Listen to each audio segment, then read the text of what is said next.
नमस्कार.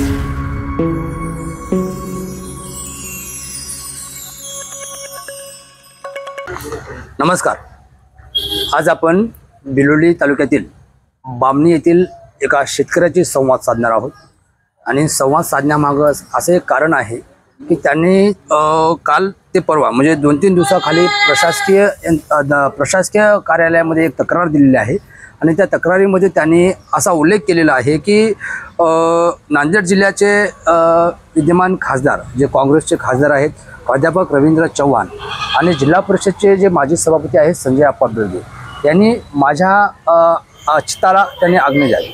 म्हणजे त्यांनी सरळ प्रशासनाला एक आत्मदहनाचा इशारा दिलेला आहे आणि जेव्हा त्यांनी आत्मदहनाचा इशारा दिला आहे तर त्या आत्मदहन करत असताना या खासदार साहेबांनी आणि माजी सभापती साहेबांनी माझ्या चित्ताला आज्ञा द्यावी अशी त्यांनी या तक्रारीमध्ये या निवेदनामध्ये उल्लेख केलेला आहे.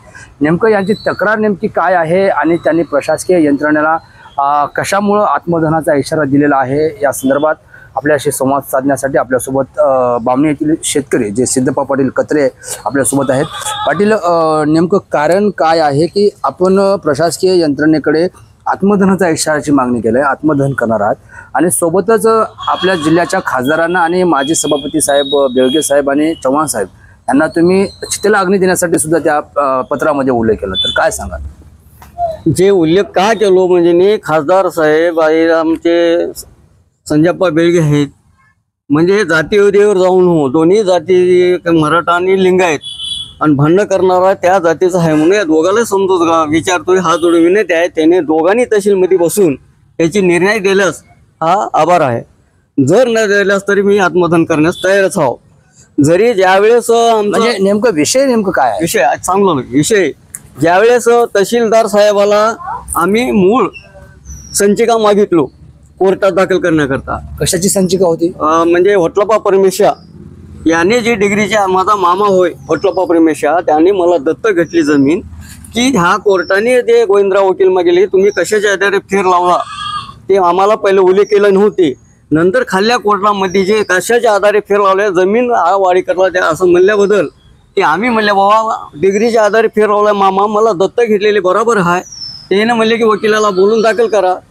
तर विनंती केलो कोर्टाला बाबा आमचा म्हणजे धाडे वकील साहेब आहेत त्याने बेमार आहेत कोर्टाला माहिती आहे थोडं थांबा नाही म्हणले तुम्ही अपील करा असं म्हणल्यावर आता वर्षी कोर्ट म्हणतात त्या कोर्टात का दाखल केल्या नाही असं कोर्टानं चाललेले आहे. जर आम्ही आत्मदहन याला काही दिल्या तरी कोंडिबा संभाजी वाडीकर यांनी होटलप्पा परमेश्वरला जमीन करून दिलेली डिग्रीच्या आधारे तहसीलमधून आम्हाला पुरावा घटलेले आहे की ह्याच्यामुळं आता ह्या तहसीलदार साहेबांनी विनंती करायला गेलास हा मी फेर करतो तुला काय करायचं आहे कर असे शब्द बोलतात. मग त्याने काय बाबा मोठे माणसं आहे त्याने काही बोललं तर चलते म्हणून मी बाहेर आलो की त्यावेळेस म्हणालो की बाबा मूळ संचिका द्या मला होटलप्पाची आणि डिग्रीच्या आधारे फेर लावलेली मला द्या तुला कागदपत्र काहीच घटून देणार नाही तो बाहेर होतोस की नाही अशी मला त्यांनी धमकी दिली. कोण म्हणले? तहसीलदार साहेब. बरं. मग त्यावेळेस मी बाहेर आलो निवेदन उपविभागे औरंगाबाद आता मुंडे साहेब असतील आपले रवींद्र मुख्यमंत्री अजितदादा शिंदे साहेब गोपछेडे साहेब खासदार अशोकराव साहेब खासदार यांना सर्वेला निवेदन मी पोहोचा केलेले आहे. तरी आजपर्यंत मला त्याने अजून मला विचारले नाहीत की म्या हा किती 15/7/2025 सकाळी त्या आत्मदहनाचं सरण रचना राव तहसील कार्यालय पुढे की मला लवकरात लवकर मूळ संचिका आणि डिग्री देण्यात यावी आणि माझ्या मुलाची शेत जमीन आहे 113D त्या परिस्थिती त्याच नावाने राहायला पाहिजे नसता आणि तहसीलदार साहेबांना जर करत असतील पैसे खाऊन तर त्याच्यावर आत्मदहन मी तहसीलदार साहेबच्या विरोधात मी करणार आहोत. मी जे मूळ संचिकाची मागणी केली जे होटलप्पा परमेश्वर जे तुमचे मामा होते त्याची जमिनीचा गट नंबर काय होतं काय सांगा? 113D. तर आता हे बघा 113D चा हा उल्लेख आहे ना हे कोंडिबा संभाजी 362 फेर लावलेले बरोबर आहे काय चूक आहे काय सांगा? मग तेहीच नाही म्हणतात आणि तेही देतात हे तहसीललाच मला भांडणं लावलेले आहे म्हणून ह्या तहसीललाच मला आत्मदहन करण्याचा इशारा दिलो. म्हणजे प्रशासकीय यंत्रणेच्या चुकीमुळे तुम्हाला आत्मदहनासाठी उपोषणला बसावं लागलं की आज तहसीलच्या चुकीमुळं तहसीलदारनं तुला काय करायचं आहे म्हणते कागदपत्र म्हणजे ह्या लाच लुचपत खातात एक बार नाही म्हणतात एक बार देतात पैसे दिले की देतात, पैसे नाही गेले की न देतात. का दिले हे कागद भाऊ आमच्याकडं? अगोदर दिले असेल तरी भांडण होत होते काय? हे डिग्रीच्या आधारे लावलेले आहे म्हणून कोर्टाला दिलं तर आमचं कोर्टात भांडण चालतो सगळं. हा चूक 100% तहसीलदारची आहे, तहसीलदारची आहे. त्याच्यामुळे मला तहसीलमध्ये आत्मदान करावंच लागेल. बरं. म्हणजे मुळामध्ये जर सांगायचं झालं तर सिद्धप्पा पाटील कत्रे हे दत्तक पुत्र आहेत. म्हणजे यांचे जे मामा होते होटलप्पा परमेश्वर तोटकरे यांना त्यांनी दत्तक मध्ये घेतलं होतं आणि त्यांना मूलबाळ नसल्यामुळे त्यांच्या नावाची जी जमीन होती 113D ही त्यांनी आपल्या डिग्रीच्या आधारे फेर लावला होता. आणि फेर लावल्यानंतर ती जमीनचा हा पुरावा आहे की जे होटलप्पा परमेश्वर यांच्या नावाने या ठिकाणी आपण तहसील प्रशासनाच्या दप्तरी नोंद असल्याचं आपल्याला दिसते.